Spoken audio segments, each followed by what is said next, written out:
গোলকগঞ্জ হত্যাকাণ্ডৰ মূল অভিযুক্তৰ আত্মসমৰ্পণ।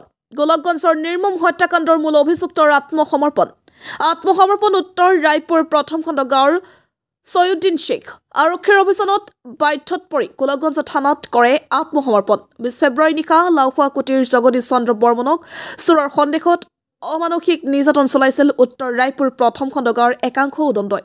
মুমূৰ্ষু অৱস্থাত গোলকগঞ্জ আৰক্ষী উদ্ধাৰ কৰি প্ৰেৰণ কৰে চিকিৎসালয়ত। 24 ফেব্ৰুৱাৰী নিশা গুৱাহাটী চিকিৎসা মহাবিদ্যালয়ত তেওঁৰ মৃত্যুক কেন্দ্ৰ কৰি গোলকগঞ্জত সৃষ্টি হয় উত্তেজনাৰ। ইয়াৰ পিছতে আৰক্ষীয়ে তৎপৰতাৰে আটক কৰে ছফৰুদ্দিন শ্বেখ, আমিনুৰ শ্বেখ, জমছেৰ আলী, নুৰ ইছলামক আৰু মমিনুৰ ৰহমানক। ইমানদিনে মূল অভিযুক্ত ছয়ুদ্দিন পলাই আছিল। যোৱা নিশা তেওঁ আত্মসমৰ্পণ কৰাত স্থানীয় দল সংগঠনে সন্তুষ্টি প্ৰকাশ কৰাৰ লগতে বাকী অভিযুক্ত কেইজনক শীঘ্ৰে কৰাৰ দাবী জনায়। গোলকগঞ্জৰ প্ৰতাপন report, north east frontier news. হয়, ইতিমধ্যে যোৱা 20 তাৰিখে আমাৰ গোলকগঞ্জৰ অন্তৰ্গত আমতলাত এজন কোচ ৰাজবংশী জনগোষ্ঠীৰ জগদীশ বৰ্মন নামৰ ব্যক্তিয়ে ৰাতি খোজকাঢ়ি আহি থকা অৱস্থাত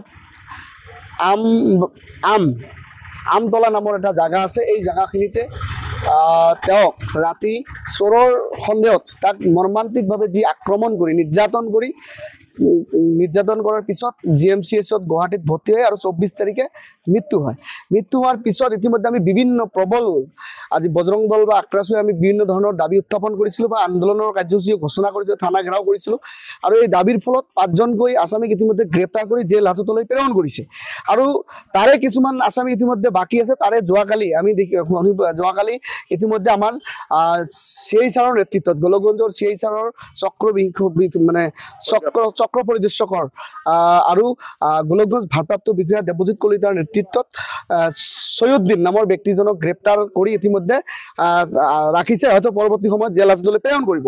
কিন্তু এই ক্ষেত্ৰত নিশ্চয়কৈ ধুবুৰী পুলিচ বা গোলকগঞ্জ থানাৰ ভাৰপ্ৰাপ্ত বিষয়া দেৱজিৎ কলিতা আৰু লগতে CI ছাৰে বিভিন্ন ধৰণে আইনগতভাৱে যিমানখিনি পাৰে ইতিমধ্যে আমাক সহায় সহযোগিতা কৰিছে বা যি ভুক্তভোগীৰ পৰিয়াল আছে হেল্প কৰিছে বা আসামী এই কেছটোৰ ক্ষেত্ৰত বিভিন্ন প্ৰকাৰে বহুত ধৰণে হেল্প কৰিছে। তাৰ কাৰণে আমি সংগঠনৰ ফালৰ পৰা অভিভুক্ত দলৰ পৰা আমি বিভিন্ন ধৰণে আমি ধন্যবাদ জনাইছোঁ। কিন্তু তাৰ লগতে আমি ক'ব লাগিব যে আপোনালোকে জানে যিহেতু এটা মৰ্মান্তিক ঘটনা হৈছে, যাতে ভৱিষ্যতে ইয়াৰ লগত খালি এই 6জনে নহয়, বিভিন্ন আৰু ব্যক্তি ইতিমধ্যে জড়িত আছে বা এজাহাৰত আৰু নাম আছে।